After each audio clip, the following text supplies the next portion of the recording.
नमस्कार दोस्तों, कथा रीलोडेड में आपका एक बार फिर से स्वागत है। वो चैनल जहां हम सनातन धर्म के गहरे और अक्सर जटिल लगने वाले रहस्यों को सरल और व्यावहारिक बनाने का प्रयास करते हैं। आज हम एक ऐसा प्रश्न उठाने जा रहे हैं जो शायद हम में से कई लोगों के हृदय में छिपा होता है। एक ऐसा संकोच जो हमें अक्सर ईश्वर के और निकट जाने से रोक देता है। हम ईश्वर से प्रेम करते हैं, हम उन पर विश्वास करते हैं, हम अपने जीवन के सुखों के लिए उनके प्रति कृतज्ञता महसूस करते हैं और दुखों में उनका सहारा खोजते हैं। हमारे मन में एक गहरी इच्छा होती है कि हम उनकी पूजा करें, उनसे जुड़ें, उन्हें धन्यवाद दें। लेकिन फिर जब हम पूजा करने बैठते हैं तो हमारा मन अक्सर सवालों और भयों से घिर जाता है। मुझे तो कोई श्लोक या मंत्र ठीक से आता ही नहीं है। पूजा की सही विधि क्या है? कौन सा फूल चढ़ाना है? दीपक किस तरफ रखना है?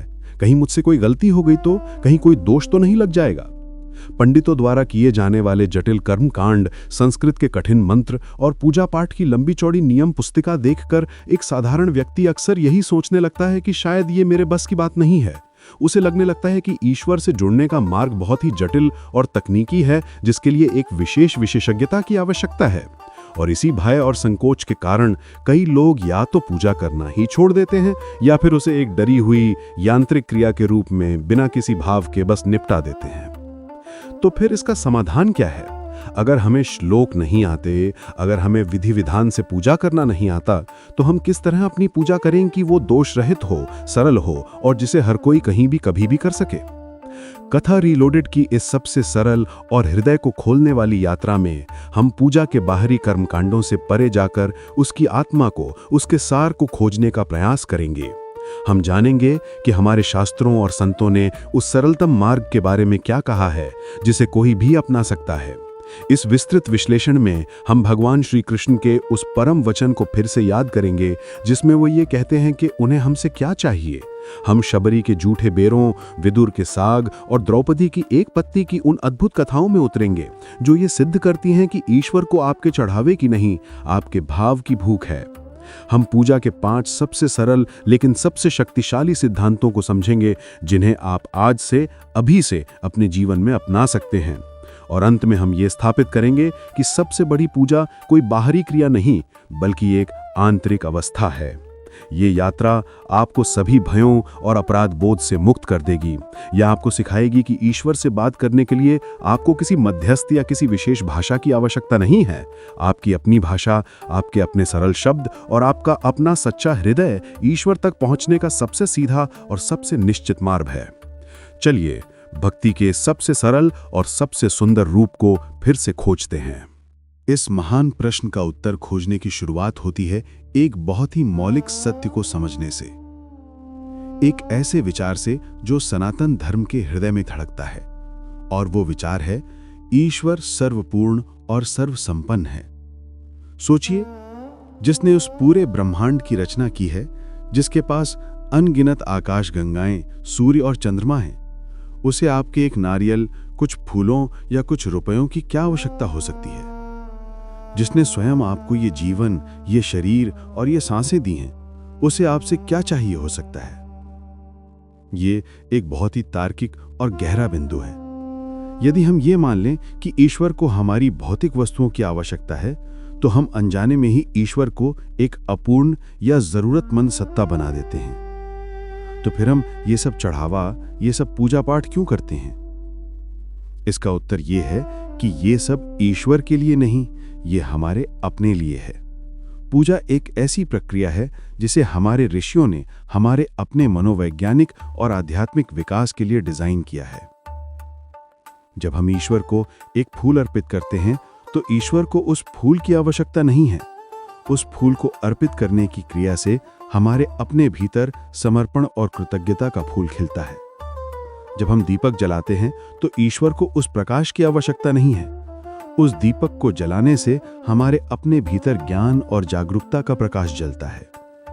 और जब हम भोग लगाते हैं, तो ईश्वर को उस भोजन की भूख नहीं है।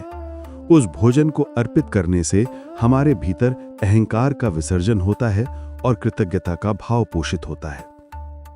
तो पहली और सबसे महत्वपूर्ण बात जो हमें अपने मन में स्थापित करनी है, वो ये है, पूजा का उद्देश्य ईश्वर को कुछ देना नहीं है, बल्कि ईश्वर की कृपा को ग्रहण करने के लिए स्वयं को एक योग्य पात्र बनाना है। और एक योग्य पात्र बनने के लिए आपको क्या चाहिए? क्या आपको सैकड़ों श्लोक कंठस्थ होने चाहिए? क्या आपको जटिल यज्ञों की विधियां नहीं चाहिए? नहीं। भगवान श्री कृष्ण भगवद गीता में इसका सबसे सरल और सबसे सुंदर उत्तर देते हैं, जिसे हमने भोग वाले लेख में भी छुआ था, लेकिन यहां ये और भी अधिक प्रासंगिक है। वे कहते हैं, पत्रम पुष्पम फलम तोयम यो मे भक्त्या प्रयच्छति तदहम भक्त्युपहरितम मश्नामि प्रयतात्मनः। इस श्लोक में विधि विधान या मंत्र ज्ञान की कोई शर्त नहीं है। इसमें केवल एक ही शर्त है, एक ही कुंजी है, और वो है भक्ति। भक्ति का अर्थ है शुद्ध निस्वार्थ प्रेम, एक ऐसी भावना जिसमें कोई भय नहीं, कोई सौदा नहीं, कोई अपेक्षा नहीं, बस एक सरल और हृदय से निकला हुआ प्रेम। हमारी पौराणिक कथाएं इसी सत्य के जीवंत उदाहरणों से भरी पड़ी हैं। वे हमें बार बार दिखाती हैं कि कैसे ईश्वर ने बड़े बड़े ज्ञानियों और राजाओं के जटिल यज्ञों को अनदेखा कर दिया और एक साधारण भक्त के सरल प्रेमपूर्ण भाव को स्वीकार किया। शबरी के जूठे बेर। भीलनी शबरी कोई महान विदुषी नहीं थी। उसे वेद शास्त्रों का ज्ञान नहीं था। वह तो बस अपने गुरु के वचन पर विश्वास करके वर्षों से अपने राम की प्रतीक्षा कर रही थी। और जब राम आए तो उसके पास उन्हें अर्पित करने के लिए कोई राजसी भोग नहीं था, केवल जंगल से तोड़े हुए बेर थे। और अपने प्रेम की अधिकता में वह ये सुनिश्चित करने के लिए कि उसका हर बेर मीठा हो, उसे पहले खुद चखती और फिर राम को देती। एक बाहरी कर्मकांड की दृष्टि से ये एक अशुद्ध और अस्वीकार्य कार्य था, लेकिन राम जो भाव के भूखे हैं, उन्होंने उन जूठे बेरों को बड़े ही प्रेम से खाया। क्यों? क्योंकि उन बेरों में शबरी का निश्चल बिना शर्त वाला प्रेम मिला हुआ था। राम ने बेर नहीं, शबरी की भक्ति को ग्रहण किया। विदुर का साग। जब श्री कृष्ण हस्तिनापुर में शांति दूत बनकर गए तो दुर्योधन ने उन्हें अपमानित करने और अपनी शक्ति का प्रदर्शन करने के लिए अपने राजमहल में 56 भोग का आयोजन किया। लेकिन कृष्ण उस अहंकार और छल से भरे निमंत्रण को ठुकराकर सीधे अपने भक्त विदुर की कुटिया में चले गए। विदुरानी कृष्ण को अपने घर देखकर इतनी भावविभोर हो गईं कि वो केले के छिलके खिलाती रहीं और गूदा फेंकती रहीं। कृष्ण ने उन छिलकों को भी बड़े ही प्रेम से खाया, क्योंकि उनमें विदुरानी की शुद्ध और निस्वार्थ भक्ति का स्वाद था। द्रौपदी की एक पत्ती। वनवास के दौरान जब दुर्वासा ऋषि अपने हजारों शिष्यों के साथ पांडवों की कुटिया में भोजन करने पहुंचे तो द्रौपदी के पास उन्हें खिलाने के लिए कुछ भी नहीं था। वो अक्षय पात्र भी खाली हो चुका था। संकट में उन्होंने कृष्ण को पुकारा। कृष्ण प्रकट हुए और बोले, मुझे बहुत भूख लगी है, कुछ खाने को दो। द्रौपदी ने लज्जा से कहा, प्रभु, पात्र में तो कुछ भी नहीं है। कृष्ण ने जोर दिया और जब द्रौपदी ने पात्र को ध्यान से देखा तो उसमें साग की एक छोटी सी पत्ती चिपकी हुई थी। कृष्ण ने उसी एक पत्ती को लेकर अपने मुख में डाला और कहा, इस एक पत्ती से संपूर्ण ब्रह्मांड और उसके सभी जीव तृप्त हो जाएं। और उसी क्षण नदी में स्नान कर रहे दुर्वासा ऋषि और उनके सभी शिष्यों का पेट ऐसे भर गया मानो उन्होंने एक विशाल भोज खाया हो। ये तीनों कथाएं हमें क्या सिखाती हैं? वे हमें सिखाती हैं कि ईश्वर को आपकी भेंट की मात्रा या मूल्य से कोई फर्क नहीं पड़ता। उन्हें केवल आपके भाव की शुद्धता से फर्क पड़ता है। आपका एक आंसू यदि वह सच्चे पश्चाताप या प्रेम का है तो वह हजारों लीटर गंगा जल से भी अधिक पवित्र है। आपका एक सरल और हृदय से निकला हुआ हे प्रभु वह हजारों जटिल संस्कृत मंत्रों से भी अधिक शक्तिशाली है। तो सरलतम पूजा का पहला और सबसे महत्वपूर्ण सिद्धांत है, विधि और सामग्री पर नहीं, अपने भाव पर केंद्रित रहें। अब जब हम ये समझ चुके हैं कि भाव ही पूजा की आत्मा है, तो आइए हम पूजा के 5 सबसे सरल लेकिन सबसे शक्तिशाली सिद्धांतों या विधियों को जानते हैं, जिन्हें कोई भी कहीं भी कभी भी अपना सकता है। इनके लिए आपको किसी विशेष ज्ञान, किसी विशेष सामग्री या किसी पंडित की आवश्यकता नहीं है। आपको केवल अपने सच्चे हृदय की आवश्यकता है।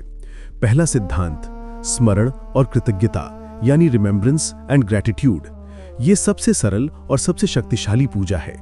दिन भर में जब भी आपको अवसर मिले, बस एक क्षण के लिए रुकें और ईश्वर को याद करें। सुबह आंख खुलते ही एक नई सुबह देने के लिए उन्हें धन्यवाद दें। भोजन करने से पहले उस अन्न के लिए और उसे प्रदान करने वाली शक्ति के लिए मन ही मन कृतज्ञता व्यक्त करें। जब आप कोई सुंदर फूल देखें या बच्चों की हंसी सुने तो उस सौंदर्य और आनंद के लिए ईश्वर को धन्यवाद दें।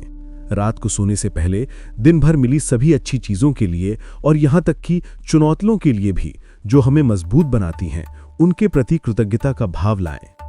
ये निरंतर स्मरण, ये याद रखना ही भक्ति का एक बहुत ही उन्नत रूप है। इसके लिए किसी पूजा घर की आवश्यकता नहीं है। आप बस में यात्रा करते हुए, ऑफिस में काम करते हुए या रसोई में खाना बनाते हुए भी ये कर सकते हैं। कृतज्ञता का भाव अपने आप में एक बहुत ही उच्च आध्यात्मिक कंपन है। जब आप कृतज्ञता से भर जाते हैं तो आपका पूरा अस्तित्व ही एक प्रार्थना बन जाता है।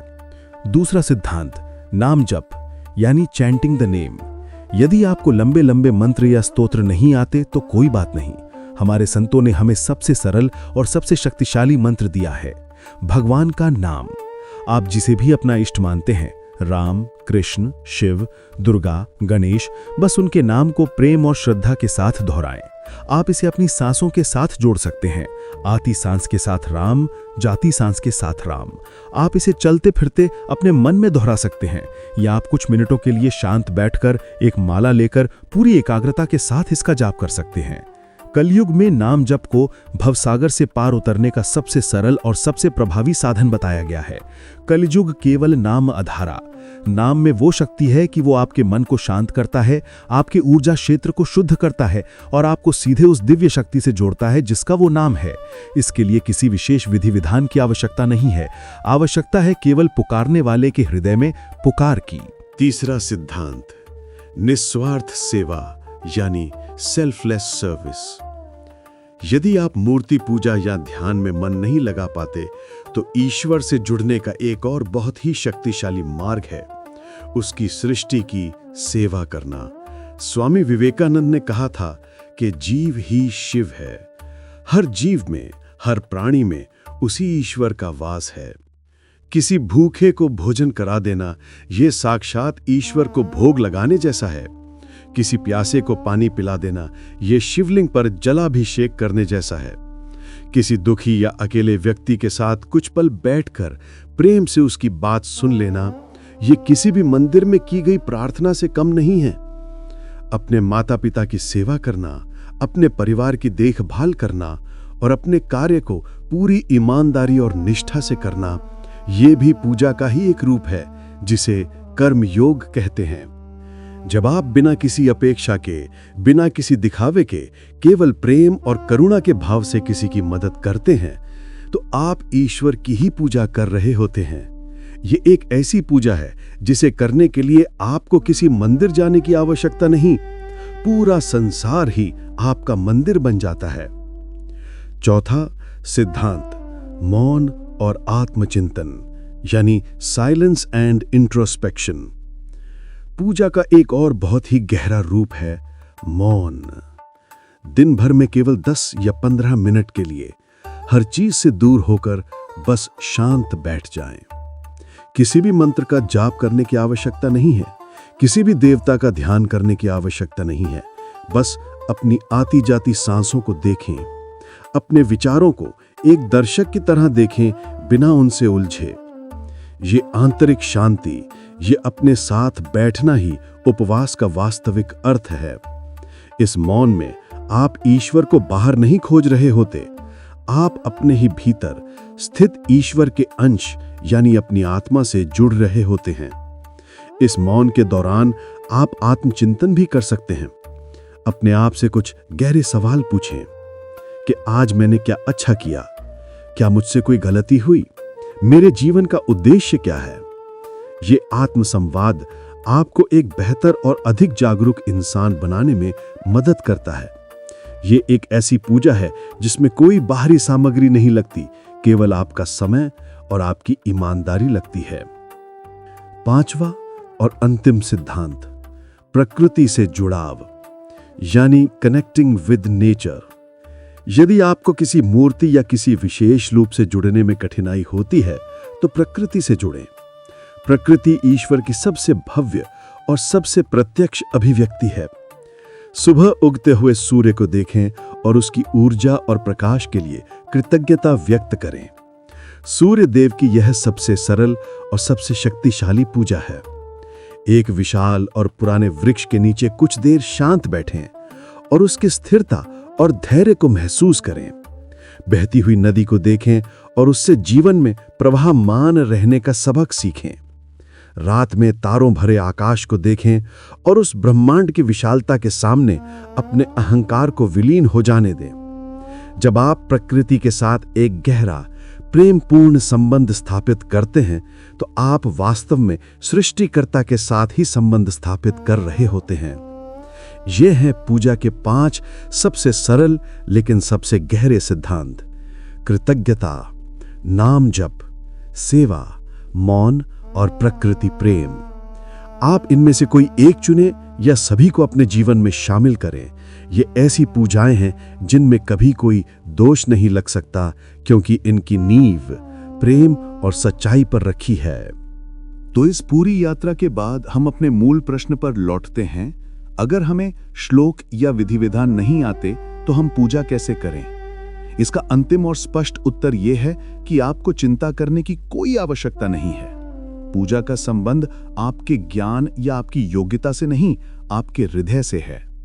ईश्वर एक कठोर परीक्षक नहीं है जो ये देख रहा हो कि आपने मंत्रों का उच्चारण सही किया या नहीं। वे तो एक प्रेमपूर्ण माता पिता की तरह हैं जो केवल ये देखते हैं कि उनके बच्चे के हृदय में उनके लिए कितना प्रेम और कितनी श्रद्धा है। एक बच्चा जब तुतलाती हुई भाषा में अपने माता पिता को पुकारता है तो क्या वे उसकी व्याकरण की गलतियों पर ध्यान देते हैं? नहीं, वे तो उसकी पुकार में छिपे प्रेम को सुनकर ही द्रवित हो जाते हैं। ठीक इसी तरह आपकी टूटी फूटी सरल भाषा में की गई प्रार्थना, आपके हृदय से निकले हुए सच्चे आंसू और आपके निस्वार्थ भाव से किया गया एक छोटा सा सेवा कार्य भी ईश्वर के लिए बड़े बड़े यज्ञों से कहीं अधिक मूल्यवान है। पूजा का सार क्या है? पूजा का सार है संबंध स्थापित करना, कनेक्टिंग। ये अपनी छोटी सीमित चेतना का उस और बड़ी असीम ब्रह्मांडीय चेतना के साथ संबंध जोड़ने का एक प्रयास है। और संबंध बनाने के लिए आपको भाषा की नहीं, भावना की आवश्यकता होती है। तो दोष रहित पूजा क्या है? जिस पूजा में अहंकार नहीं, विनम्रता हो, वो दोष रहित है। जिस पूजा में भय नहीं, प्रेम हो, वो दोष रहित है। जिस पूजा में सौदा नहीं, समर्पण हो, वो दोष रहित है। और जिस पूजा में दिखावा नहीं, सच्चाई हो, वो दोष रहित है। शास्त्रों का अंतिम संदेश इससे भी एक कदम आगे जाता है। वे कहते हैं कि सबसे बड़ी पूजा किसी विशेष समय या स्थान पर की जाने वाली कोई क्रिया नहीं है। सबसे बड़ी पूजा है अपने संपूर्ण जीवन को ही एक पूजा बना लेना। जब आप अपना हर कार्य पूरी ईमानदारी, पूरी निष्ठा और पूरी जागरूकता के साथ करते हैं, जब आप हर जीव के प्रति करुणा और प्रेम का भाव रखते हैं, जब आप जीवन में मिली हर चीज के लिए कृतज्ञता से भरे रहते हैं, तो आपका पूरा जीवन, आपकी हर सांस, आपकी हर धड़कन एक निरंतर चलने वाली अखंड पूजा बन जाती है।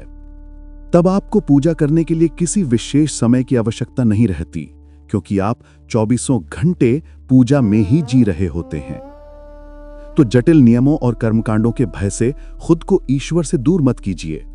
उस मार्ग को चुनिए जो आपकी आत्मा को स्पर्श करता हो, चाहे वो कीर्तन का मार्ग हो, सेवा का मार्ग हो, ध्यान का मार्ग हो या सिर्फ शांत कृतज्ञता का मार्ग हो, क्योंकि अंततः ईश्वर आपके मंत्रों को नहीं, आपके मन को सुनता है। इस प्रकार पूजा की ये यात्रा हमें जटिल कर्मकांडों से निकालकर भक्ति के सरल और सच्चे हृदय तक ले आती है। उम्मीद है कि इस चर्चा ने आपके मन में बसे पूजा से संबंधित भयों को दूर किया होगा और आपको ईश्वर से जुड़ने का एक सरल और अधिक व्यक्तिगत मार्ग दिखाया होगा। अगर आपको हमारा ये प्रयास पसंद आया तो प्लीज इस वीडियो को लाइक करें, अपने विचार कमेंट्स में बताएं और हमारे इस सफर में शामिल होने के लिए कथा रिलोडेड को सब्सक्राइब करना न भूलें। याद रखिएगा, हर कथा एक नई दृष्टि। यही है कथा रीलोडेड। हम जल्द ही मिलेंगे एक और रहस्यमयी और ज्ञानवर्धक कहानी के साथ। तब तक के लिए नमस्कार।